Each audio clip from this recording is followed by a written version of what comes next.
dia rentalkan. Jelas maksudnya Pak, bisa ditangkap. Kalau sekretaris Kan? dia rentakan, dia rental. Pemahamannya orang sendiri, dia rental sendiri. Dia rental, Bukan merentakan, dia rental. Oh, dia rental. Tapi jadi yang Saya gambarkan dulu, Ya. saya tidak berbeli-beli. Nanti dia melaporkan sendiri langsung. Katanya kita sudah lihat jalannya. Kan? Jadi orang, mobilnya orang, kemudian dirental ke Nurjana. Ini modus satu. Nurjana kemudian mengontrakkan, menggadaikan ke orang lain. tanpa sepengetahuan dari mobil. Tanpa pengetahuan, hingga sekarang mobil hilang. Ada yang hilang, ada yang ditemukan oleh pemiliknya sendiri, ditarik di lapangan.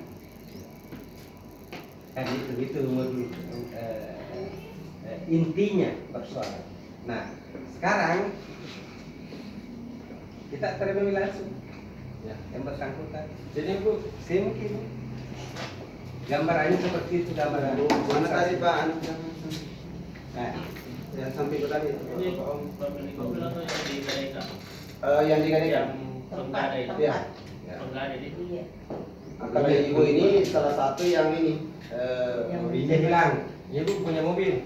Iya, pertama. Satu. Pertamanya. Kita kasih sama siapa? Bu Haji Nurjana. Apa perjanjiannya? Dia rental, boleh gadai. Dia rental mobil tak ceritanya Bu Nurjan ini, lalu kemudian ditanamkan tanpa sepengetahuan kita.